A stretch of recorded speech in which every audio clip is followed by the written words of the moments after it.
Hello दोस्तों, स्वागत है आप सबका एक बार फिर से चैनल में। दोस्तों, इस सीरीज़ के माध्यम से हम अब आपके लिए यूपी पीसीएस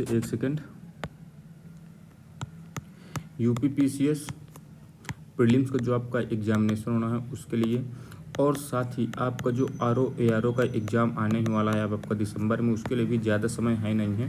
तो उसके लिए हम ये रिवीजन सीरीज है, इसे हम कंप्लीट करेंगे, काफ़ी जल्दी कंप्लीट करने का प्रयास करेंगे, ठीक है। और ये हम इस बुक से करने वाले हैं, ठीक है।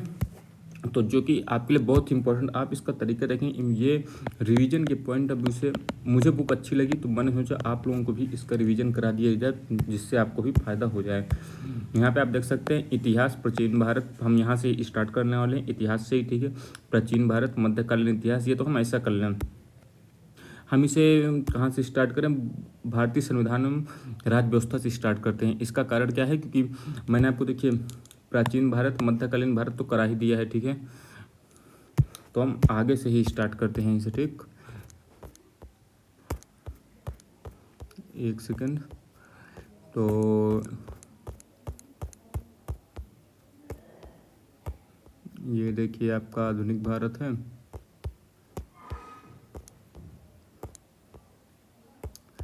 ये विश्व इतिहास आ गया। विश्व इतिहास तो थोड़ा इम्पोर्टेंट है, लेकिन इसे भी हम देख लेंगे, ठीक है।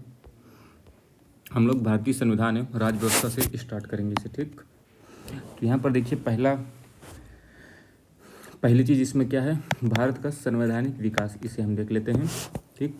ये हम रिवीजन के पॉइंट ऑफ व्यू से ये चीज़ आपको ध्यान देना, इस पर ज़्यादा चीज़ें हम नहीं देखेंगे। बाकी आपको कोई भी कॉन्सेप्ट क्लियर ना हो तो आप इसे क्या कहते हैं, बुक से ज़रूर कंप्लीट कर लें, जिससे आपको फ़ायदा होगा।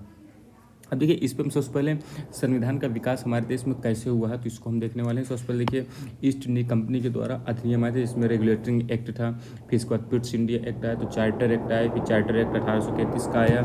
इसके बाद देखिए चार्टर एक्ट 1853 का आया, जो कि 20-20 साल बाद आ रहे थे। इसके बाद देखिए विद्रोह होता है 1857 की क्रांति, जिसके बाद से भारत शासन अधिनियम आ जाता है 1858। इन्हें हम देखने वाले हैं इंपॉर्टेंट चीज़ें कि कौन सी चीज़ें कब आई थी। यहाँ पर देखिए रेगुलेटिंग एक्ट 1773 हम सबसे पहले देखेंगे। इस पर देखिए कलकत्ता में उच्चतम न्यायालय की स्थापना की बात की गई थी, ठीक है। और इस पर एक आपकी मुख्य न्यायाधीश थी और आपके 3 अन्य जो हैं इस पर न्यायाधीश भी थे, ठीक है। यहाँ पर देखिए बंगाल के गवर्नर को बंगाल का गवर्नर जनरल कहा जाने लगा, और प्रथम बंगाल के गवर्नर जनरल कौन थे? तो वारेन हेस्टिंग्स से, ये चीज़ भी आपको ध्यान देना है, ठीक। इसके बाद एक सेकेंड आगे देखिए हम पिट्स इंडिया एक्ट की बात करें, तो पिट्स इंडिया एक्ट 1784। तो इसमें क्या होता है? पिट्स इंडिया एक्ट 1784 में आपके नियंत्रण परिषद की स्थापना होती है, बोर्ड ऑफ कंट्रोल की, ठीक है। बोर्ड ऑफ कंट्रोल और बोर्ड ऑफ डायरेक्टर जो है अलग अलग चीज़ें दो रहती हैं। बोर्ड ऑफ डायरेक्टर का क्या कहते हैं, ये प्रशासनिक काम में ध्यान देते हैं। बोर्ड ऑफ कंट्रोल ये आपकी क्या कहते हैं, राजनीतिक चीज़ों को कंट्रोल करने का काम करते हैं, ठीक। इसका देखिए चार्टर एक्ट 1813 था, मोस्ट इंपॉर्टेंट है। इस पर देखिए शिक्षा पर प्रतिवर्ष 1 लाख रुपए खर्च करने की बात कही गई, और कंपनी का व्यापारिक अधिकार जो है एकाधिकार इसको समाप्त कर दिया गया केवल और चाय के फील्ड में और चीन से व्यापार के क्षेत्र में अभी भी ईस्ट इंडिया कंपनी को ही एकाधिकार था, ठीक। इसको देखिए चार्टर एक्ट 1833 के माध्यम से इसमें एक चीज़ और जोड़ लीजिएगा, इसमें ईसाई मिशनरीज को भी परमिशन दे दी गई भारत में आने की, ठीक है। चार्टर एक्ट 1833 में क्या हुआ कि बंगाल के गवर्नर जनरल को संपूर्ण भारत का गवर्नर जनरल बनाया गया, जिसपे पहले कौन थे? तो लॉर्ड विलियम बेंटिक थे। कंपनी का व्यापारिक एकाधिकार पूर्णतः समाप्त कर दिया गया। गवर्नर जनरल की परिषद में चौथे सदस्य के रूप में कानूनी सदस्यों को शामिल करने की बात कही गई। प्रथम कौन थे? लॉर्ड मैकाले थे, ठीक है। इसको देखिए चार्टर एक्ट 1853 का आता है। इसको देखिए विधि निर्माण करने के लिए केंद्रीय विधान परिषद की स्थापना की जाती है। सिविल सेवकों की भर्ती जो है यहाँ खुली प्रतियोगिता का आरंभ कर दिया जाता है। चार्टर एक्ट 1853 के माध्यम से इंपॉर्टेंट है ये चीज़, ठीक है। सिविल सेवकों की खुली भर्ती की प्रतियोगिता स्टार्ट कर दी गई। अब देखिए भारत का संवैधानिक विकास, अब आपका यहाँ से इसके बाद क्या है, ब्रिटिश क्राउन के अंतर्गत अब आपके भारत को ला लिया गया, क्योंकि यहाँ पर 1857 की देखेंगे आप अधिनियम के माध्यम से कर दिया गया। गवर्नर जनरल को भारत का वायसराय कहा जाना है, क्योंकि वे डायरेक्ट ब्रिटिश क्राउन के अंडर आ गया। भारत के राज्य सचिव के पद का सृजन कर दिया गया, जो कि लंदन में रहते थे, ठीक है। और लंदन की ही आप वहाँ की संसद में बैठते थे। भारत का शासन जो है कंपनी से छीनकर सीधे ब्रिटिश शासन के अधीन कर दिया गया। इसके बाद देखिए भारत परिषद अधिनियम 1861, इसमें देखिए वायसराय को अध्यादेश जारी करने की शक्ति दे दी गई और विकेंद्रीकरण की शुरुआत हो जाती है। भारत परिषद अधिनियम जो आपका 1892 इसमें इंपॉर्टेंट है। इस पर देखिए केंद्रीय विधान परिषद के भारतीय सदस्यों को वार्षिक बजट पर बहस करने तथा प्रश्न पूछने का अधिकार दे दिया गया और पूरक प्रश्न और मतदान का अधिकार इसमें नहीं मिला था। ठीक है, इसके बाद भारत परिषद अधिनियम 1909 जिसे हम माल्य मिंटो सुधार पे गए थे, इस पर देखिए पृथक निर्वाचन के आधार पर मुस्लिमों के लिए संप्रदाय के प्रतिनिधित्व का प्रावधान कर दिया गया है। ठीक है, इसके बाद देखिए भारत शासन अधिनियम जो आपको 1919 इसे मॉन्टेग्यू चेम्सफोर्ड सुधार अधिनियम कहते हैं और केंद्र में द्विसदनीय व्यवस्था का प्रारंभ कर दिया गया। प्रांतों में द्वैध शासन की शुरुआत कर दी गई। ठीक है, विषयों को 2 भाग आरक्षित और हस्तांतरित भागों में बांट दिया गया। आरक्षित भाग आपके वायसराय के अंडर में रहते थे और हस्तांतरित चीज़ें थी जो राजाओं के पास रहती थी, जो वहाँ के राजा थे। ठीक है, भारत शासन अधिनियम जो 1935 है, इसमें देखिए केंद्र में संघात्मक सरकार की स्थापना की गई, प्रांतों में द्वैध शासन की समाप्ति की गई और केंद्र में द्वैध शासन का शुरुआत कर दी गई। केंद्रीय बैंक एवं संघीय न्यायालय की स्थापना की गई। इसमें बर्मा को भारत से अलग कर दिया गया, 1937 में अलग होता है। सिंध और उड़ीसा नामक नए प्रांतों का निर्माण भी किया गया। अब देखिए भारतीय संविधान सभा की बात करें, देखिए कैबिनेट मिशन योजना 1946 के तहत अप्रत्यक्ष चुनाव के द्वारा गठन किया गया भारतीय संविधान सभा का, यह चीज़ आपको ध्यान देना है। और इसकी अंतिम बैठक होती है 24 जनवरी 1950 को, ये चीज़ भी आपको ध्यान देना है। और उद्देश्य प्रस्ताव को कब पास किया जाता है, ये चीज़ भी आपको ध्यान देना। उद्देश्य प्रस्ताव को पेश किया जाता है 13 दिसंबर 1946 को जवाहरलाल नेहरू जी के द्वारा और ये पारित होता है 22 जनवरी 1947 को। भारतीय संविधान सभा के पदाधिकारी देख लेते हो तो अस्थायी अध्यक्ष जो पहली बैठक हुई थी आपकी 9 दिसंबर को, तो इसके अस्थायी अध्यक्ष सच्चिदानंद सिन्हा थे और स्थायी अध्यक्ष डॉक्टर राजेंद्र प्रसाद 11 दिसंबर को बना दिए गए थे। ठीक है, 11 दिसंबर 1946 को। उपाध्यक्ष HC मुखर्जी थे। संवैधानिक सलाहकार आपके BN राव थे। सदस्य संख्या की बात करूँ, देखिए कुल सदस्य संख्या थी 389, जिसमें ब्रिटिश भारत से आपके 296 थे। भारत का हिस्सा था लेकिन वहाँ पर ब्रिटिश राज कर रही थी। देशी रियासतें 93 थी और महिला सदस्य यहाँ पर 15 थी। इंपॉर्टेंट है ये। अब देखिए संविधान सभा से संबंधित प्रमुख समितियाँ इंपॉर्टेंट है। संघ शक्ति समिति, संघीय संविधान समिति, ये आपके किससे थी, जवाहरलाल नेहरू जी से संबंधित थी। नियम समिति, प्रक्रिया समिति, संचालन समिति, ये आपके राजेंद्र प्रसाद से संबंधित थी। प्रांतीय संविधान समिति, मौलिक अधिकार एवं अल्पसंख्यकों संबंधी समिति, सरदार वल्लभ भाई पटेल से संबंधित थी। प्रारूप समिति जिसका गठन 29 अगस्त 1947 को होता है और इसमें 7 सदस्य होते हैं। डॉक्टर भीमराव अम्बेडकर इसके अध्यक्ष थे। भारत के संविधान ध्यान दीजिएगा 26 नवंबर 1949 को संविधान सभा द्वारा पारित कर दिया गया था और इसी दिन हम क्या मनाते हैं, कॉन्स्टिट्यूशन डे भी मनाते हैं 26 नवंबर को। 26 जनवरी 1950 से संपूर्ण रूप से लागू हुआ था, लेकिन 26 नवंबर 1949 से जो सरकार को चलाने के लिए जो आर्टिकल थे वो आपके लागू हुए थे। ये चीज़ आपको ध्यान देना है। आंशिक संविधान उस दिन भी लागू हुआ था। निर्माण में आपके 2 वर्ष 11 महीने 18 दिन लगे थे। मूल संविधान में 22 भाग थे। इंपॉर्टेंट है। 8 अनुसूचियाँ थी और 395 अनुच्छेद थे। ये ध्यान देना है, अनुच्छेद आज भी 395 ही है, 395 से ज़्यादा नहीं है, बस यही है। जैसे आर्टिकल 21 था तो आर्टिकल 21A जोड़ दिया गया। ठीक, ऐसे ही 43rd आर्टिकल था, इस पर 43A कर दिया। ऐसे आपके आर्टिकल उसमें जुड़ते गए हैं, तभी आपकी संख्या 450 के प्लस लगभग पहुँच गई है। वर्तमान में गणना की दृष्टि से कितने हो गए देखिए, 25 भाग हो गए हैं, 25 से 22 से, और 28 अनुसूचियों में 12 अनुसूचियाँ हो गई हैं और 395 अनुच्छेद की जगह लगभग 465 अनुच्छेद हो गए हैं। अब देखिए संविधान के स्रोत हम देख लेते हैं। ब्रिटेन से हमने क्या लिया, संसदीय शासन प्रणाली लिया, एकल नागरिकता लिया, विधि का शासन लिया। संयुक्त राज्य अमेरिका से मूल अधिकार लिया, न्यायपालिका की स्वतंत्रता ली, न्यायिक पुनरावलोकन लिया, हाई कोर्ट और सुप्रीम कोर्ट के न्यायाधीशों को हटाया जाना लिया, राष्ट्रपति पर महाभियोग को लिया, उपराष्ट्रपति का पद, विधियों के समान लक्षण, ये सब चीज़ें हमने अमेरिका से ली। कनाडा से हमने संघात्मक शासन प्रणाली ली, केंद्र द्वारा राज्यपाल की नियुक्ति और अवशिष्ट शक्तियाँ जिसे हम रेसिडुअल शक्तियाँ भी कहते हैं। ठीक है, आयरलैंड से क्या ली, तो DPSP ली, राष्ट्रपति की निर्वाचन प्रक्रिया ली, राष्ट्रपति द्वारा राज्यसभा से मनोनीत सदस्यों के बारे में जानकारी ली। जर्मनी से हमने जर्मनी का वाइमर जो संविधान है, इस पर देखिए आपातकाल में जो आपके मूल अधिकार जो हैं निलंबित होते हैं, ये सब चीज़ों को हमने जर्मनी से लिया है। ये चीज़ आपको ध्यान देना है। सोवियत संघ से हमने एफ डी ली, फंडामेंटल ड्यूटीज। दक्षिण अफ्रीका से संविधान संशोधन प्रक्रिया ली। जापान से क्या ली, विधि द्वारा स्थापित प्रक्रिया को जापान से लिया था। अब देखिए उद्देश्य के प्रस्तावना से जवाब के क्वेश्चन पूछे जाते हैं। भारत किस प्रकार का देश है, तो संपूर्ण प्रभुत्व संपन्न, समाजवादी, पंथ निरपेक्ष, लोकतांत्रिक गणराज्य है। ठीक है। न्याय आपके कितने प्रकार के भारत में, 3 प्रकार के, सामाजिक, आर्थिक, राजनीतिक। स्वतंत्रता आपकी 5 प्रकार की है, विचार, अभिव्यक्ति, विश्वास, धर्म और उपासना। समता आपकी 2 प्रकार की, प्रतिष्ठा और अवसर की चीज़ आपको ध्यान देना है। 42nd अमेंडमेंट 1976 के द्वारा कौन कौन से शब्द जोड़े गए, समाजवादी, पंथ निरपेक्ष और अखंडता। ये चीज़ आपको ध्यान देना है, समाजवादी, पंथ निरपेक्ष और अखंडता।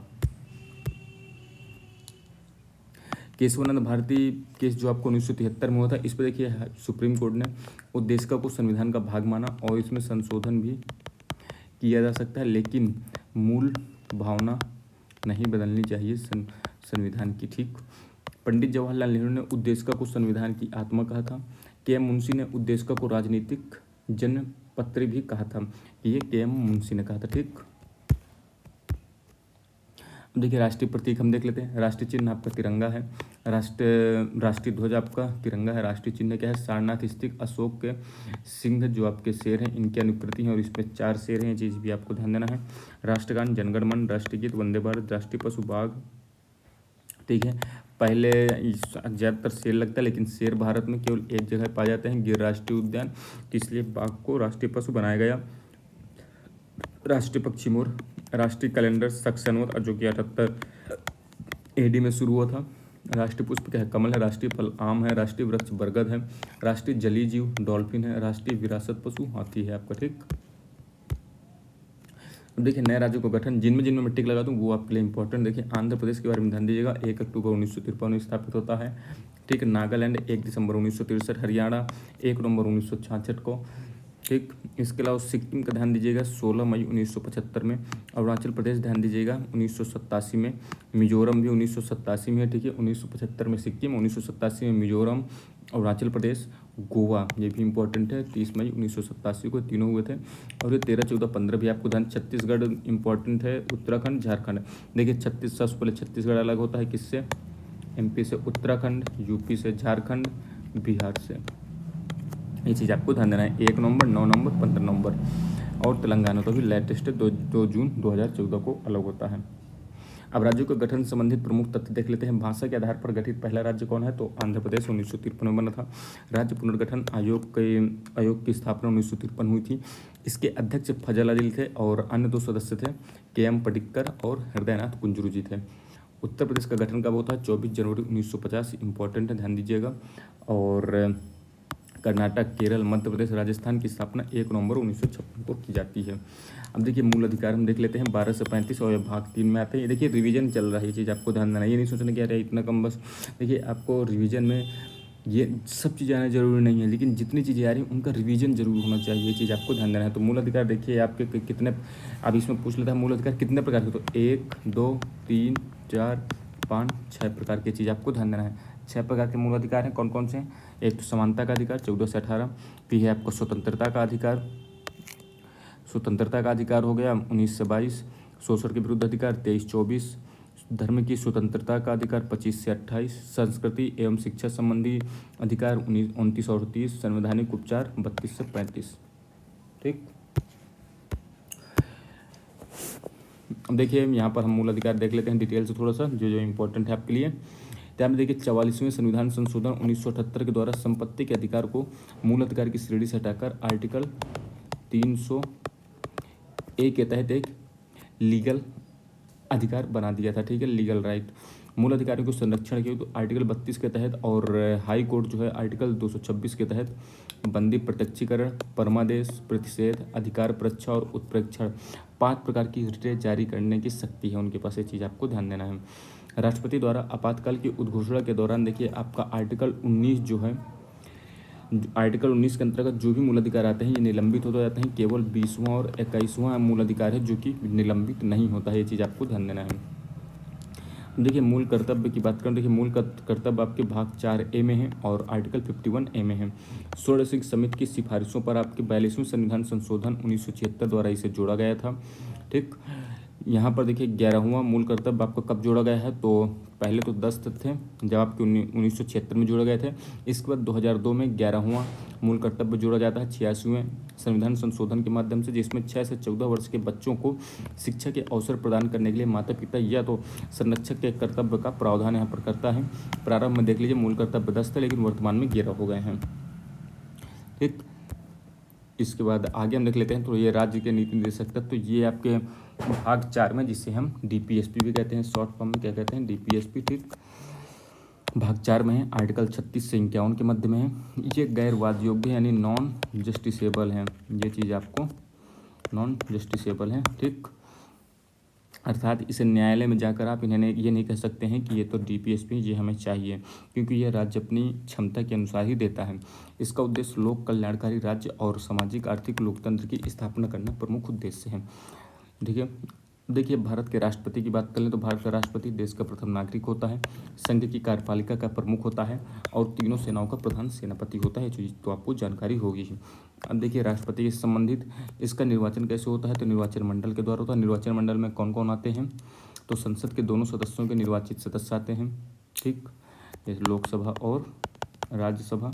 इसके अलावा राज्यों की विधानसभाओं के निर्वाचित सदस्य आते हैं, जो भी आपकी स्टेट लेजिस्लेचर जहाँ हैं, और दिल्ली और पुदुचेरी विधानसभा के भी सदस्य आते हैं, क्योंकि दिल्ली और पुदुचेरी में आपके क्या कहते हैं विधानसभा है, और इसमें आपका जम्मू एंड कश्मीर भी जुड़ जाएगा, लेकिन वह अभी क्योंकि वहाँ चुनाव नहीं हुए, चुनाव जैसे हो जाएंगे तो ये भी आपको जुड़ जाएगा।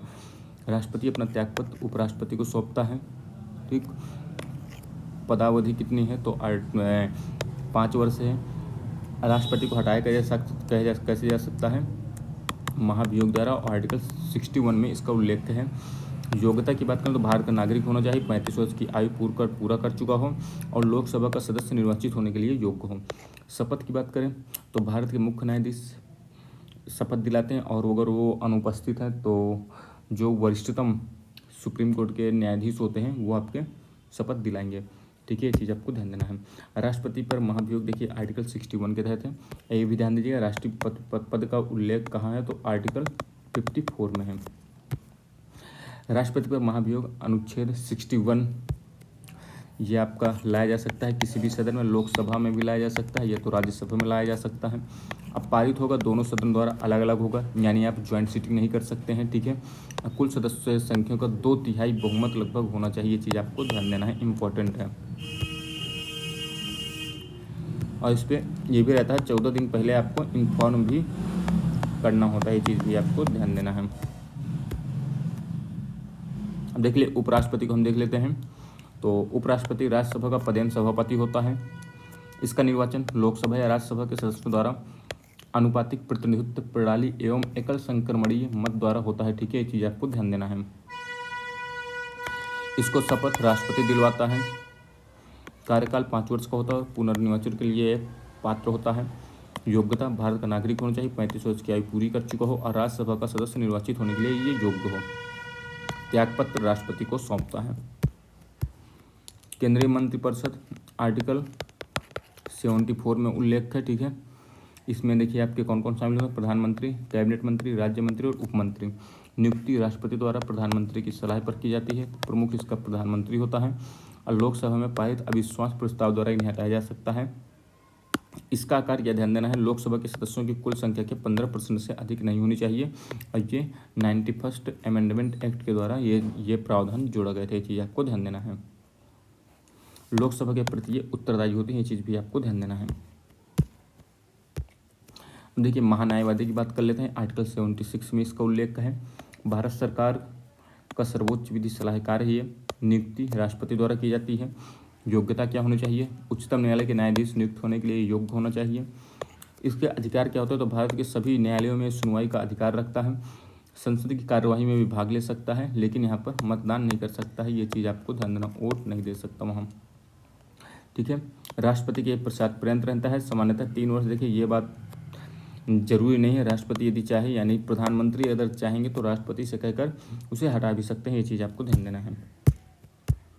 अब देखिए यहाँ पर हम CAG देख लेते हैं। तो आर्टिकल 148 में इसका उल्लेख है, controller and auditor general of India. ठीक है, इसका कार्य क्या होता है? केंद्र एवं राज्य सरकारों के लेखों का लेखा परीक्षण करना इसका प्रमुख कार्य होता है। रिपोर्ट सौंपता है किसे? राष्ट्रपति को, और राष्ट्रपति इसे संसद में रखवाते हैं।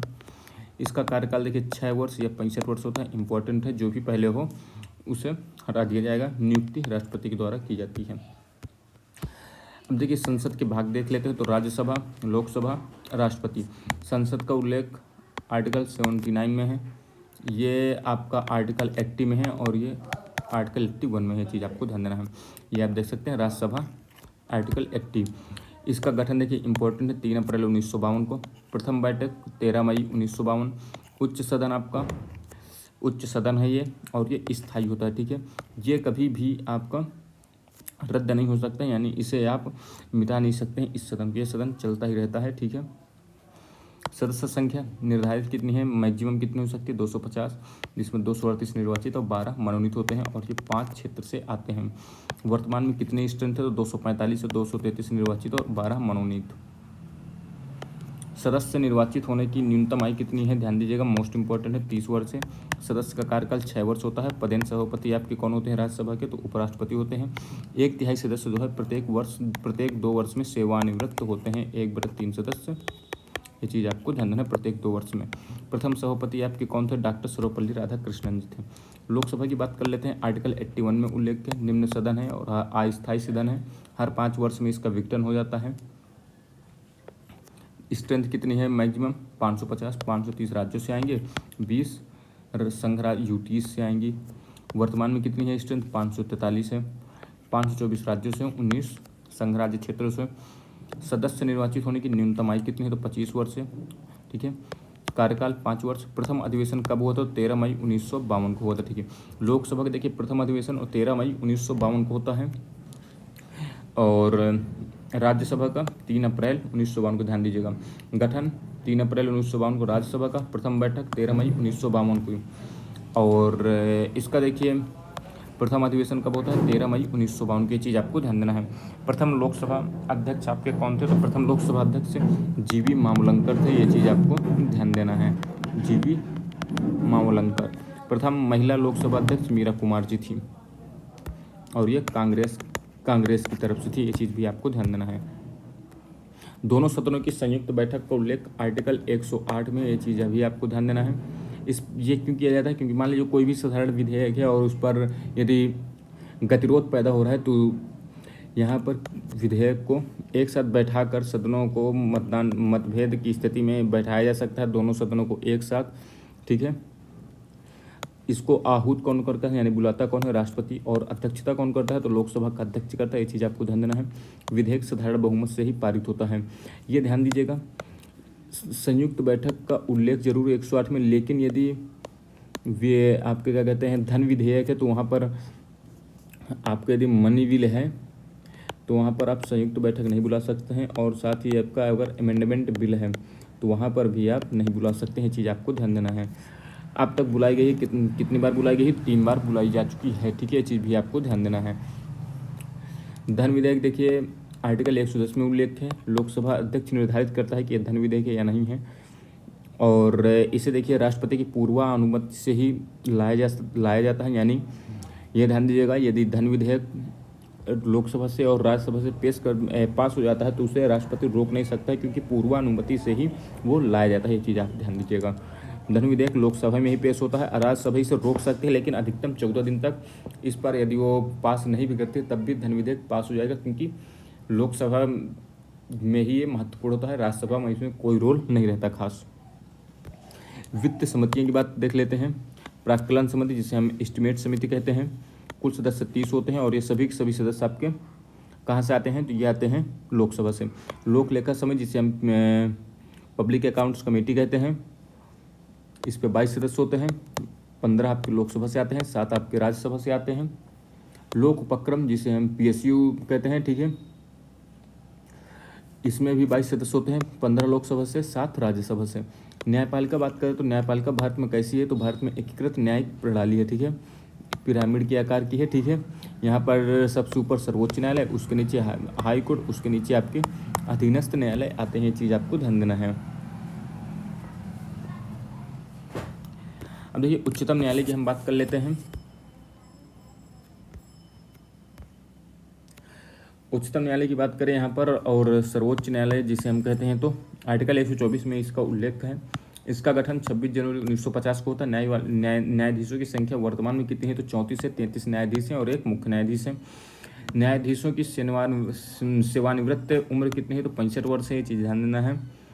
न्यायाधीश नियुक्त होने की अर्हता कौन कौन सी है, भारत का नागरिक होना चाहिए, उच्च न्यायालय या दो से अधिक न्यायालयों में कम से कम 5 वर्ष तक न्यायाधीश रहा हो, उच्च न्यायालय या ऐसे दो से अधिक न्यायालयों में कम से कम 10 वर्ष तक वो एडवोकेट रहा हो, अधिवक्ता रहा हो, और राष्ट्रपति की राय में वो पारंगत विधि का जानकार हो। न्यायाधीश की नियुक्ति राष्ट्रपति द्वारा होती है। कॉलेजियम जब सिफारिश करता है तो राष्ट्रपति करता है। कॉलेजियम में शामिल कौन कौन होते हैं, भारत के मुख्य न्यायाधीश और उच्चतम न्यायालय के 4 वरिष्ठ न्यायाधीश शामिल होते हैं कॉलेजियम में। ये चीज़ आपको ध्यान देना है। राष्ट्रपति जो है इनको शपथ दिलाते हैं। न्यायाधीश को हटाया जा सकता है, तो न्यायाधीश को हटाया जा सकता है सिद्ध कदाचार या असमर्थता के आधार पर संसद के प्रत्येक सदन पर उपस्थित एवं मतदान करने वाले सदस्यों में कम से कम 2/3 बहुमत से। ये चीज़ आपको ध्यान देना है, इंपॉर्टेंट है। ठीक, अब उच्च न्यायालय को देख लेते हैं हम।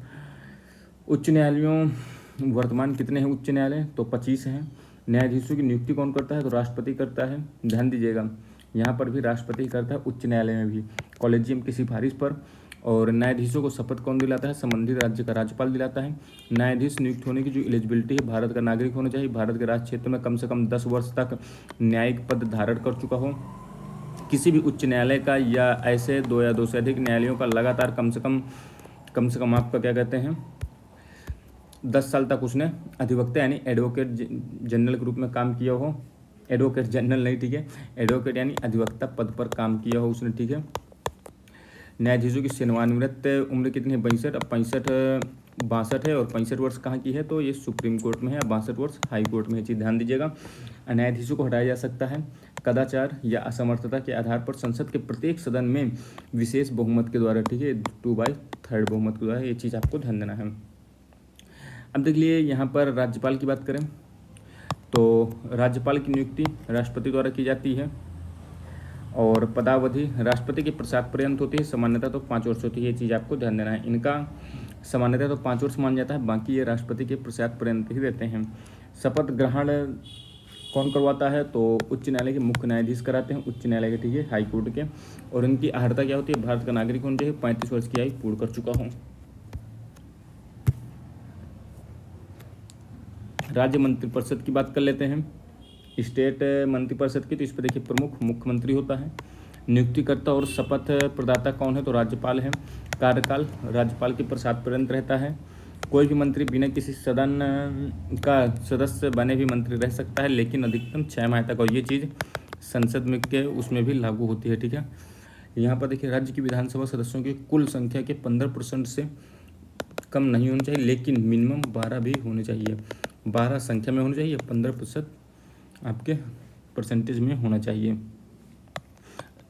त्यागपत्र किसे सौंपते हैं, तो ये राज्यपाल को अपना त्यागपत्र सौंप देते हैं, ठीक। अब इसके बाद देखिए राज्य का महाधिवक्ता की बात करें तो राज्य का महाधिवक्ता आर्टिकल 165 में इसका उल्लेख है, ठीक है। इसके बाद अगर इसमें बात करें, ये राज्य सरकार का सर्वोच्च विधिक सलाहकार होता है, ठीक है। और इसका कार्यकाल राज्यपाल के प्रसाद पर्यंत होता है। नियुक्ति राज्यपाल के द्वारा की जाती है। राज्य विधानमंडल के देखिए अंग देखें तो कौन कौन, तो राज्यपाल होता है, विधानसभा होती है, विधान परिषद होती है। विधान परिषद जरूरी नहीं कि हर जगह हो, ठीक है, केवल वर्तमान में तो 6 राज्यों में ही विधान परिषद है। कमेंट बॉक्स में आप बताइए कहाँ कहाँ हैं। यहाँ पर देखिए विधानसभा की बात करें तो सदस्य की अर्हता क्या होती है, भारत का नागरिक होना चाहिए, 25 वर्ष की आयु पूरी कर चुका हो। न्यूनतम सीटों वाला राज्य कौन सा है, तो ये है आपका सिक्किम, जहाँ पर 32 सीटें हैं। विधानसभा में देखिए सीटें मैक्सिमम आपकी कितनी हो सकती है, 500 सीटें हो सकती हैं, न्यूनतम 60 सीटें हो सकती हैं, परंतु इनमें अपवाद भी हैं। सिक्किम में 32 सीटें हैं और गोवा तथा मिजोरम में 40 सीटें हैं। विधानसभा में सदस्यता समाप्त की जा सकती है यदि सदन की बैठक से बिना अनुमति लगातार 60 दिन तक यदि आप अनुपस्थित रहते हैं तो आपकी सदस्यता रद्द की जा सकती है। सर्वाधिक सीटों वाला राज्य आपका कौन सा है, तो उत्तर प्रदेश है, 403 यहाँ पर सीटें हैं, 403 +1 थी, लेकिन अब तो ये समाप्त हो गई हैं एंग्लो इंडियन के लिए। विधान परिषद की बात करें तो यहाँ पर देखिए सदस्यों की संख्या अधिकतम राज्य विधानसभा कि सीटों की संख्या का 1/3 होता है, सामान्यतः यह माना जाता है अधिकतम। न्यूनतम 40 से कम नहीं होनी चाहिए। विधान परिषद की बात हो रही है। सदस्यों का कार्यकाल 6 वर्ष होता है और विधान परिषद का सदस्य बनने की एलिजिबिलिटी भारत का नागरिक होना चाहिए या 30 वर्ष आपकी उम्र होनी चाहिए। ठीक है, विधान परिषद में देखिए 30 वर्ष है, इस पे 25 वर्ष। विधान परिषद कहाँ कहाँ है, तो 6 राज्यों में। उत्तर प्रदेश में देखिए 100 सीटें हैं विधान परिषद की, बिहार में 58 सीटें, महाराष्ट्र में 78, कर्नाटक में 75, आंध्र प्रदेश में 58, तेलंगाना में 40। ये चीज़ आपको ध्यान देना है। अब देखिए यहाँ पर संविधान संशोधन हम देख लेते हैं। संविधान संशोधन जो है भाग 20 में है और आर्टिकल 368 में इसका उल्लेख है। ठीक, संविधान संशोधन देखिए विधेयक जो है संसद के किसी भी सदन में मंत्री या गैर सरकारी सदस्य द्वारा पुनर्स्थापित किया जा सकता है। गैर सरकारी सदस्य का मतलब है जो भी काउंसिल ऑफ मिनिस्टर के अलावा होते हैं, सरकार के अलावा, वो पेश कर सकते हैं। और इस पर जैसे वर्तमान में शासन किसका, बीजेपी का, तो बीजेपी का भी कोई भी सांसद जो है इसे विधेयक को पेश कर सकता है। जरूरी नहीं है कि ये विपक्ष के द्वारा ही आएगा, ये आपके सत्ता पक्ष के द्वारा भी पेश किया जा सकता है, बशर्ते ये ध्यान देना है वो काउंसिल ऑफ मिनिस्टर का भाग नहीं होना चाहिए। संविधान संशोधन विधेयक को प्रत्येक सदन के विशेष बहुमत यानी 2/3 बहुमत से पारित होना चाहिए। जो आपके सदन में उपस्थित और मत देने वाले सदस्य हैं उनमें आपको 2/3। ठीक है, संविधान के कुछ उपबंधों में संशोधन के लिए कम से कम आधे राज्यों के विधानमंडल से मंजूरी लेना आवश्यक होता है। जैसे कि आपकी एग्जाम्पल है ये, जिसपे आपको विशेष बहुमत और साथ ही में विधानमंडल से मंजूरी लेनी होती है राज्यों के। ठीक है, कौन कौन से, ये आपके क्वेश्चन बन जाता है। राष्ट्रपति का निर्वाचन उसकी प्रक्रिया से संबंधित है, तो इस पे भी आपको विशेष बहुमत और राज्यों की परमिशन चाहिए है।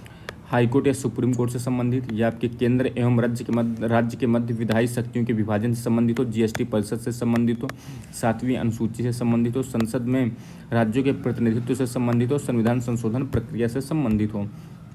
संविधान संशोधन विधेयक को पारित कराने के लिए संयुक्त बैठक नहीं बुलाई जा सकती, ये चीज़ आपको ध्यान देना है। संविधान संशोधन विधेयक पर राष्ट्रपति मंजूरी देने के लिए बाध्य हैं, ये चीज़ भी आपको ध्यान देना है।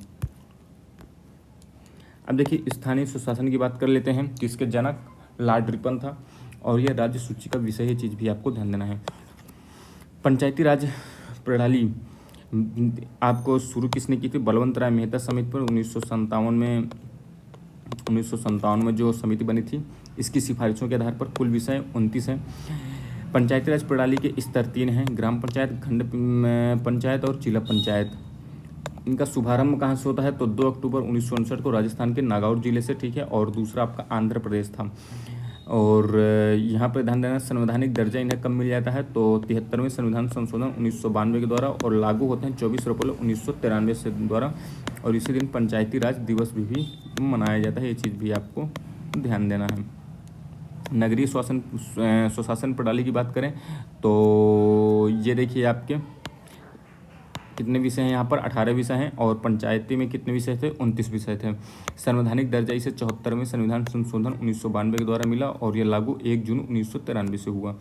इसके स्तर नगर पंचायत, नगर पालिका, नगर निगम 3 है। ठीक है, पंचायती राज की प्रमुख समितियां आपकी ध्यान दीजिएगा। 1957 में देख लिए बलवंत राय मेहता समिति है, इसने 30 स्तरीय 3 टायर पंचायती राज प्रणाली को बात कही। अशोक मेहता समिति 1977 में, इनके सुझाव क्या थे, इन्होंने कहा कि 2 स्तरीय पंचायती राज प्रणाली होनी चाहिए, खंड पंचायत और जिला पंचायत के रूप में। इसके बाद की GVK राव समिति थी 1985 में। इसके बाद LM संघवी समिति इंपॉर्टेंट है, इस पर क्या किया गया है कि पंचायती राज संस्थाओं को संवैधानिक दर्जा देने की बात कही गई थी। PK थुंगन समिति 1988 में आई थी। पंचायती राज और नगर निकाय की बात करें तो इसका चुनाव आपका निर्वाचन आयोग कराता है, लेकिन स्टेट निर्वाचन आयोग, स्टेट इलेक्शन कमीशन, आर्टिकल किसमें उल्लेख है, 324 में। सदस्य बनने की न्यूनतम आयु 21 वर्ष होनी चाहिए, ये चीज़ आपको ध्यान देना है। और यदि वोटिंग की बात आएगी तो वोटिंग की तो 18+। सभी स्तरों पर महिलाओं के लिए 1/3 यानी 33% आरक्षण की बात कही गई। कार्यकाल 5 वर्ष का। वित्त की सिफारिश राज्य वित्त आयोग करता है, आर्टिकल 243 में उल्लेख है। रिक्त सीट पर पुनः चुनाव 6 माह के भीतर कराना आवश्यक है। अब वर्तमान में देखिए नागालैंड, मिजोरम, मेघालय में पंचायती राज संस्था नहीं, most important Nagaland, Mizoram, Meghalaya, NMM। ठीक, तो नागालैंड, मिजोरम, मेघालय में नहीं है, मणिपुर में है, ये चीज़ आपको ध्यान देना है। अब देखिए आगे बात करें यहाँ पर वित्त आयोग की बात कर लेते हैं। तो आर्टिकल 280 में इसका उल्लेख है, गठन राष्ट्रपति के द्वारा प्रत्येक 5 वर्ष पर। इसका कार्य क्या है? तो सुझाव देना प्रमुख कार्य है। संघ और राज्य के मध्य करों के बंटवारे के करने के संबंध में, राज्यों को अनुदान सहायता के संबंध में। वित्त आयोग के पहले अध्यक्ष कौन थे? तो ये थे केसी नियोगी। 12वें कौन थे? सी रंगराजन जी थे। 13वें विजय केलकर थे। 14वें वाई रेड्डी और 15वें एन.के. सिंह है। और 16 बात करो तो अरविंद पनगड़िया थे। ये चीज़ आपको ध्यान देना है, AP अरविंद पनगड़िया जी। और संरचना में एक अध्यक्ष होता है और 4 सदस्य होते हैं। और ये रिपोर्ट किसे सौंपते हैं? तो राष्ट्रपति को रिपोर्ट सौंपते हैं, ठीक है। और इनके सलाह जो है बाध्यकारी नहीं होती, कि गवर्नमेंट को सलाह इनकी मानना ही कंपलसरी है। अब देखिए निर्वाचन आयोग आर्टिकल 3824 में इनका उल्लेख है। ये बनता कैसे? तो मुख्य निर्वाचन आयुक्त होते हैं और तो निर्वाचन आयुक्त होते हैं, ठीक है। ध्यान दीजिएगा। मतदान का अधिकार कैसा है? तो लीगल राइट है, ये चीज़ आपको ध्यान देना है। मताधिकार की आयु पहले 21 वर्ष थी, इसे 18 वर्ष कब कर दिया गया? तो 61वें संविधान संशोधन के द्वारा कर दिया गया। मुख्य निर्वाचन आयुक्त की बात करें, इनका कार्यकाल कितना होता है? 6 वर्ष या 65 वर्ष, जो भी पहले हो जाएगा इनका कार्यकाल समाप्त हो जाएगा। इनकी नियुक्ति राष्ट्रपति के द्वारा की जाती है। वेतन भत्ते अनुलाभ ये सर्वोच्च न्यायालय के न्यायाधीश के समान होने चाहिए, और किसी भी हाल में जॉब के समय इनके वेतन या भत्तों या अनुलाभ को कम नहीं किया जा सकता है। प्रथम महिला मुख्य निर्वाचन आयुक्त कौन थी? VS रमादेवी थी। प्रथम मुख्य निर्वाचन आयुक्त सुकुमार सेन थे। निर्वाचन आयोग कौन कौन से चुनाव कराता है? तो राष्ट्रपति उपराष्ट्रपति को चुनाव कराते हैं, लोकसभा राज्यसभा का, और विधानसभा और विधान परिषद का चुनाव कराते हैं। इसके बाद देखिए आपात उपबंध आपके आ गए, ये भाग 18 में उल्लेख है, आर्टिकल 352 से 360 के मध्य। राष्ट्रपति आपातकाल आर्टिकल 352 में आते हैं, ठीक। वित्तीय आपातकाल आर्टिकल 360 में आते हैं। राष्ट्रपति आपातकाल यानी राष्ट्रपति शासन जिसे हम कहते हैं आर्टिकल 356 में आते हैं, ठीक है। 352, 356 और 360। देखिए आर्टिकल 352 के तहत राष्ट्रीय आपातकाल आपके 3 बार लग चुका है, 1962 में, 1971 में, 1975 में। ये चीज़ आपको ध्यान देना। 1962 में चाइना से जब युद्ध था, 1971 में आपका पाकिस्तान से जब युद्ध था, 1975 में ये आपका आंतरिक कारण बताकर जब आपके इंदिरा गांधी ने जो आपातकाल लगाया था 1975 में ही लगाया था, ठीक है। इसके देखिए 3 कारण हैं, युद्ध, बाह्य कारण और सशस्त्र विद्रोह। पहले यहाँ पर आंतरिक शांति थी, लेकिन इसे 44वें संविधान संशोधन 1978 में बदलकर सशस्त्र विद्रोह कर दिया गया था, ठीक है। इसकी घोषणा राष्ट्रपति के द्वारा संघीय मंत्रिमंडल के लिखित प्रस्ताव पर, ये चीज़ भी आपको ध्यान देना। ये भी चीज़ 44 अमेंडमेंट के माध्यम से जोड़ी गई थी, यानी जब तक यहाँ पर प्रधानमंत्री के साइन बस से नहीं माना जाएगा, राष्ट्रपति तभी घोषणा करेगा आपातकाल की, जब संघीय मंत्रिमंडल के लिखित प्रस्ताव वहाँ पर दिया जाएगा। आपातकाल की उद्घोषणा का संसद के द्वारा अनुमोदन देखिए राष्ट्रीय आपातकाल की दशा में और राष्ट्रपति शासन एवं वित्तीय आपातकाल की दशा में। देखिए यहाँ पर दोनों चीज़ें अलग अलग हैं, लेकिन पहले ये ध्यान दीजिएगा राष्ट्रपति जो शासन होता है आर्टिकल 356 के तहत, इस पर देखिए राज्य में संवैधानिक तंत्र जब विफल हो जाता है तभी आपका ये राष्ट्रपति शासन लगाया जा सकता है। राष्ट्रीय आपातकाल की दशा में जो संसद के अनुमोदन होते हैं, इस पर देखिए संसद के दोनों सदनों के विशेष बहुमत से 1 माह के भीतर, ठीक है। और राष्ट्रपति शासन एवं वित्तीय आपातकालिक दिशा में संसद के दोनों सदनों द्वारा विशेष बहुमत से 2 माह के भीतर, ये चीज़ आपको ध्यान देना है। इस पर 1 मंथ है जब आपका राष्ट्रीय आपातकाल हो, और इस पर आपका 2 मंथ का समय आपको दिया गया है जब आपका राष्ट्रपति शासन या वित्तीय आपातकाल हो। अब देख लिए महत्वपूर्ण संशोधन देख लेते हैं। पहला संविधान संशोधन 1951, 9वीं अनुसूची जोड़ी गई थी।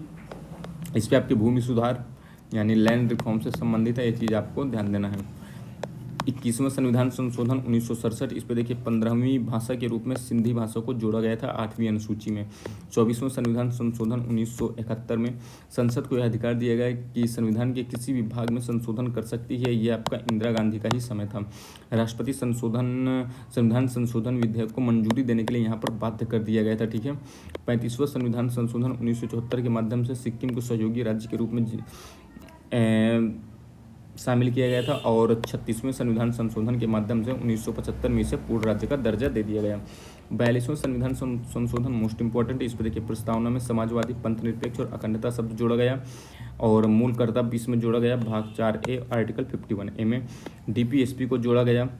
DPSP के अंतर्गत देखिए क्या क्या जोड़ा गया, तो इस पर आर्टिकल 39A के माध्यम से समान न्याय और निःशुल्क विधिक सहायता को जोड़ा गया। उद्योगों के प्रबंध में कर्मकारों को भाग लेने के लिए आर्टिकल 43A इसमें जोड़ा गया। पर्यावरण का संरक्षण और वन्य जीवों को रक्षा के लिए आर्टिकल 48A को जोड़ा गया। राष्ट्रपति को कैबिनेट की सलाह मानना बाध्यकारी बता दिया। ठीक है, 42 की बात हो रही है जब आपके इंदिरा गांधी पीएम थी। लोकसभा एवं विधानसभा का कार्यकाल 5 वर्ष से बढ़ाकर 6 वर्ष कर दिए गए थे, ये चीज़ भी आपको ध्यान देना है। और आपका ये लोकसभा एवं विधानसभा का कार्यकाल 5 से 6 साल कर दिया गया था, ये चीज़ भी आपको ध्यान देना है। 44वें संविधान संशोधन के द्वारा कैबिनेट की सलाह को एक बार पुनर्विचार करने के लिए राष्ट्रपति को यह शक्ति दी गई है। लेकिन यदि एक बार पुनर्विचार करने के बाद भी यदि कैबिनेट दोबारा राष्ट्रपति के पास भेजता है किसी भी सलाह को यानी नियम बनाने के लिए, तो उसे फिर आप मानना बाध्यकारी हो जाता है। यानी एक बार पुनर्विचार के लिए राष्ट्रपति भेज सकता है वापस। लोकसभा एवं विधानसभा का कार्यकाल पुनः 6 वर्ष से घटाकर 5 वर्ष कर दिया गया। राष्ट्रीय आपातकाल के संबंध में आंतरिक अशांति शब्द के स्थान पर यहाँ पर सशस्त्र विद्रोह को जोड़ दिया गया। राष्ट्रपति कैबिनेट की लिखित सलाह पर ही आपातकाल घोषित कर सकती है और संपत्ति के अधिकार को आर्टिकल 300A में डालकर इसे एक लीगल राइट बना दिया गया। 52nd अमेंडमेंट एक्ट 1985 के माध्यम से 10वीं अनुसूची को जोड़ा गया और इसमें दल बदल विरोधी कानून है। 61वें संविधान संशोधन 1989 के माध्यम से वोटिंग की एज को 21 वर्ष से घटाकर 18 वर्ष कर दी गई। 69th अमेंडमेंट एक्ट 1991 के माध्यम से दिल्ली को राष्ट्रीय राजधानी क्षेत्र NCT नेशनल कैपिटल टेरिटरी के रूप में बना दिया गया। 70वें संविधान संशोधन 1992 के द्वारा दिल्ली पुदुचेरी विधानसभा के निर्वाचित सदस्यों को राष्ट्रपति के चुनाव में भाग लेने के लिए मतदान का अधिकार दिया गया। 71वें संविधान संशोधन के द्वारा कोंकणी, मणिपुरी, नेपाली को भारत के संविधान के 8वीं अनुसूची में जोड़ा गया। कोंकणी, मणिपुर और नेपाली। 86वें संविधान संशोधन 2002 के माध्यम से आर्टिकल 21A जोड़ा गया और इस पर 6 से 14 वर्ष के बच्चों के लिए प्रारंभिक शिक्षा को निःशुल्क करने की बात कही गई। और नीति निर्देशक सिद्धांत के आर्टिकल 45 में भी आप देखेंगे 6 वर्ष से कम के बच्चों के लिए प्रारंभिक बाल्यावस्था देखरेख और शिक्षा का उपबंध किया गया। मूल कर्तव्यों में 11वां मूल कर्तव्य जोड़ा गया जिसमें 6 से 14 वर्ष के बच्चों में शिक्षा प्रदान करने के लिए माता पिता का यह कर्तव्य होगा। 89th अमेंडमेंट एक्ट आपका 2003 के माध्यम से अनुसूचित जाति और अनुसूचित जनजाति के लिए एक अलग आयोग की व्यवस्था की गई। 91वें संविधान संशोधन 2003 के माध्यम से देखिए केंद्रीय मंत्रिपरिषद का आकार लोकसभा की कुल संख्या कम 15% से अधिक नहीं होनी चाहिए, ये चीज़ आपको ध्यान देना। लोकसभा की संख्या की है, ना कि संसद की बात हो रही है। लोकसभा की जितनी संख्या है उसका मैक्सिमम 15% होना चाहिए और मिनिमम सदस्य आपके कितने होने चाहिए, 12 तो होने ही चाहिए। राज्य मंत्रिपरिषद का आकार भी देखिए, विधानसभा की कुल सदस्य संख्या के 15% से अधिक नहीं होनी चाहिए, लेकिन न्यूनतम संख्या 12 भी होनी चाहिए, इससे कम नहीं होनी चाहिए। 92वां संविधान संशोधन के माध्यम से 8वीं अनुसूची जोड़ी गई जिस पर डोगरी, मैथिली, संथाली भाषा को जोड़ा गया। इसी में आपकी 8वीं अनुसूची शामिल भाषाएं कितनी हो गई, तो 22 भाषाएं टोटल हो गई थी। 97वें संविधान संशोधन के माध्यम से कोऑपरेटिव सोसाइटी को हम संवैधानिक दर्जा देते हैं। 99th अमेंडमेंट एक्ट के माध्यम से नेशनल जुडिशियल अपॉइंटमेंट कमीशन की व्यवस्था की गई, लेकिन इसे 2015 में सर्वोच्च न्यायालय ने असंवैधानिक करार देते हुए रद्द कर दिया। 100वां संविधान संशोधन में भारत बांग्लादेश के मध्य भूभाग का हस्तांतरण की बात कही गई थी और इसे किया गया था। इसके बाद 101वां संविधान संशोधन 2016 में ये GST की शुरुआत की जाती है, एक देश एक कर। 102वें संविधान संशोधन में राष्ट्रीय पिछड़ा वर्ग को मोस्ट इम्पॉर्टेंट है संवैधानिक दर्जा दे दिया जाता है। 103वें संविधान संशोधन 2019 के माध्यम से EWS को 10% आरक्षण दिया जाता है। 104वें संविधान संशोधन में देखिए लोकसभा एवं राज्य विधानसभाओं में अनुसूचित जाति और जनजातियों के लिए सीटों के आरक्षण को अगले 10 वर्ष के लिए बढ़ा दिया गया है 2030 तक, ठीक है। और इसी के माध्यम से एंग्लो इंडियन के मनोनयन को भी समाप्त कर दिया जाता है। 105वें संविधान संशोधन के माध्यम से देखिए राज्यों को सामाजिक एवं शैक्षणिक रूप से पिछड़े वर्ग की पहचान करने के लिए और उसकी सूची को तैयार करने के लिए कहा गया है और राज्यों को यह अधिकार 102वें संविधान संशोधन द्वारा छीन लिया गया है, ठीक है। ये चीज़ भी आपको ध्यान देना है। अब देखिए संविधान के भागों की बात कर लेते हैं। कुल भाग कितने हैं, तो 22 भाग हैं। ठीक। संविधान के भाग कितने हैं? 22 हैं। पहले में क्या आता है? संघ एवं उसका राज्य क्षेत्र, आर्टिकल 1 से 4। नागरिकता दूसरे में आती है, आर्टिकल 5 से 11। तीसरे में क्या है? तो मौलिक अधिकार है, 12 से 35। चौथे में क्या है? राज्य के नीति निर्देशक तत्व हैं, जो कि 36 से 51 है। और 4A में क्या है? तो इस पर मौलिक कर्तव्य है, आर्टिकल 51A में। पाँचवें भाग में क्या है? तो संघ है, आर्टिकल 52 से 151 तक। छठवें में क्या है? तो राज्य है, 152 से लेकर 237 तक। सातवें को अब निरसित कर दिया गया है, सातवें भाग को, जिस पे आर्टिकल 238 था। इसके बाद आठवें भाग में क्या है? तो संघ राज्य क्षेत्र है। नौवें भाग में क्या है? तो पंचायतों का उल्लेख है, आर्टिकल 243 से 243 हटा तक, ठीक है। इसके बाद देखिए आर्टिकल 9A है, आर्टिकल 9 नहीं, भाग 9A है, तो इस पर देखिए नगर पालिकाओं का उल्लेख है। 9B भाग में क्या है? तो सहकारी समितियों का उल्लेख है।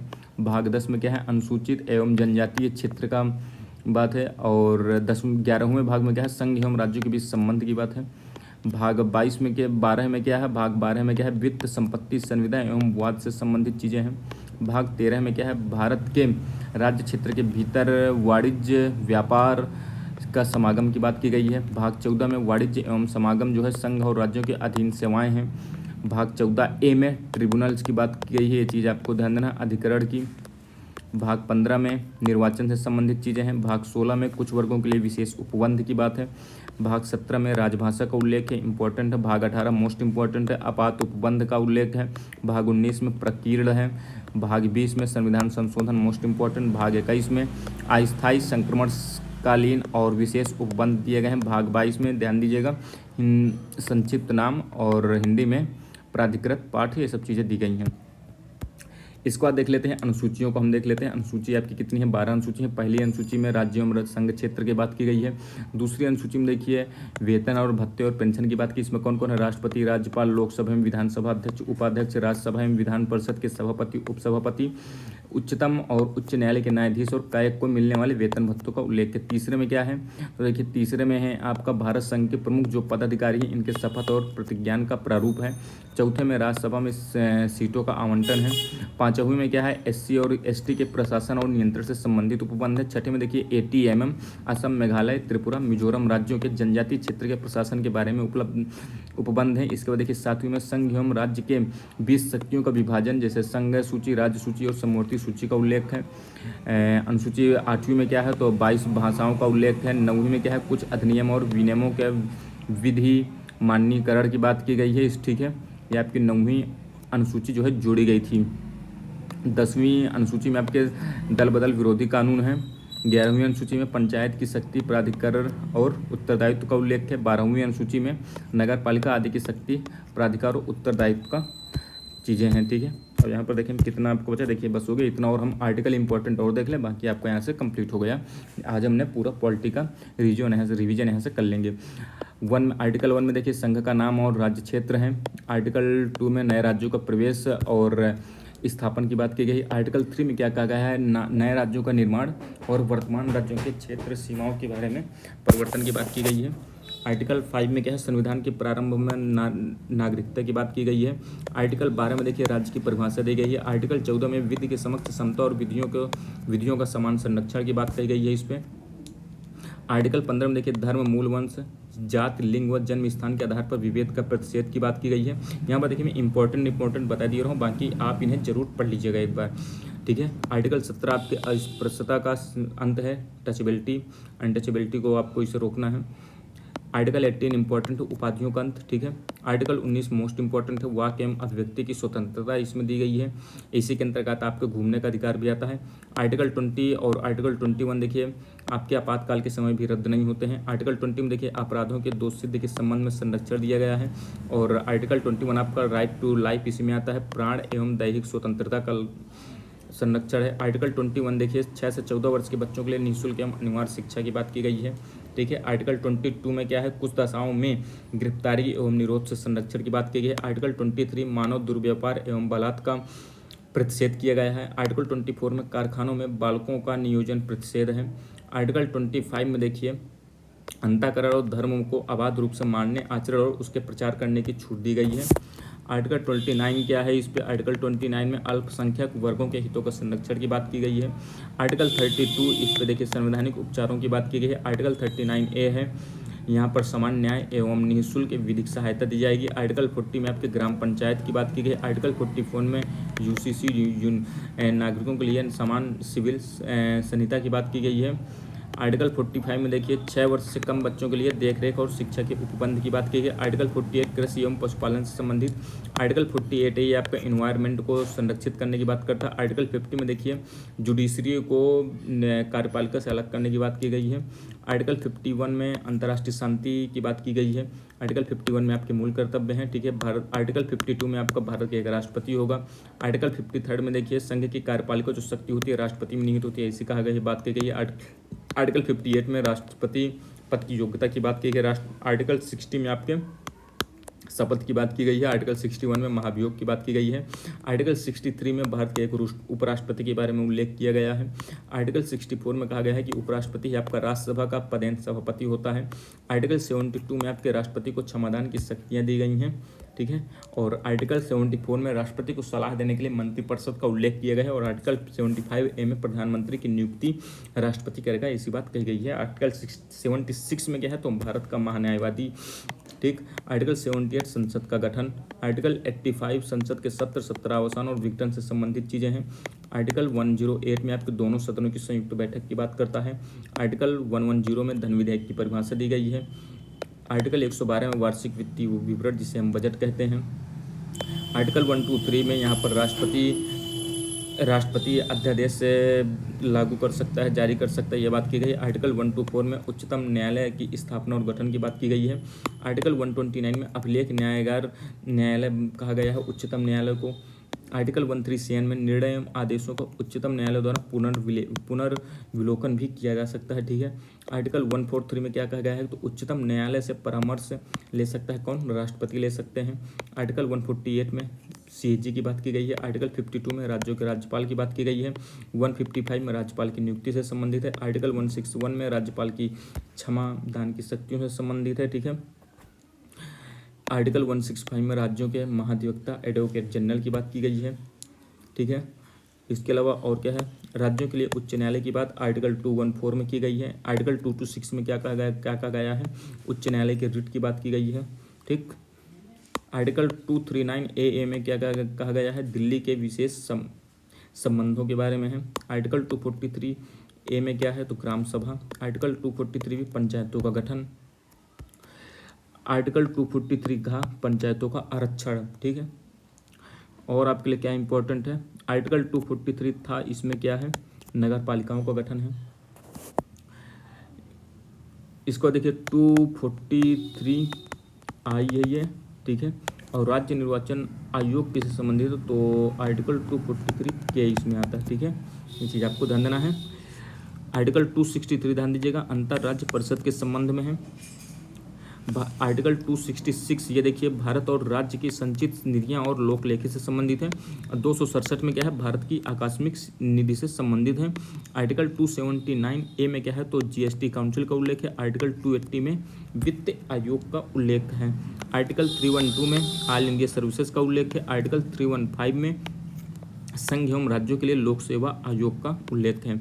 आर्टिकल 323A में क्या है तो प्रशासनिक अधिकरण है। आर्टिकल 324 में क्या है तो निर्वाचन आयोग है। आर्टिकल 330 में क्या है तो देखिए SC और ST के सीटों के आरक्षण की बात कही गई है।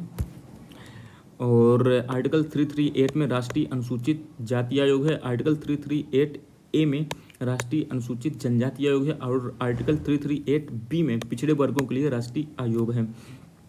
आर्टिकल 343 में संघ की राजभाषा हिंदी और लिपि देवनागरी होगी, ये कहा गया है। आर्टिकल 350A में क्या कहा गया है तो प्राथमिक स्तर पर मातृभाषा में शिक्षा सुविधाएं देने की बात कही गई है। आर्टिकल 340 में नेशनल इमरजेंसी। आर्टिकल 356 में राष्ट्रपति शासन। और आर्टिकल 360 में वित्तीय आपातकाल। और आर्टिकल 368 में संविधान संशोधन की बात कही गई है। और यहाँ से अब भूगोल आ गया। तो हम लोगों ने दोस्तों एक वीडियो के माध्यम से पूरा आपका पॉलिटी का रिवीजन कर लिया है। आपको वीडियो कैसे लगी जरूर बताइएगा कमेंट बॉक्स में। यदि आपको कोई भी सुझाव है वो भी आप दे सकते हैं। और चैनल को सब्सक्राइब जरूर कर लीजिएगा आगे के ऐसे अपडेट्स पाने के लिए। मिलते हैं अगली वीडियो में, तब तक के लिए दोस्तों धन्यवाद, जय हिंद।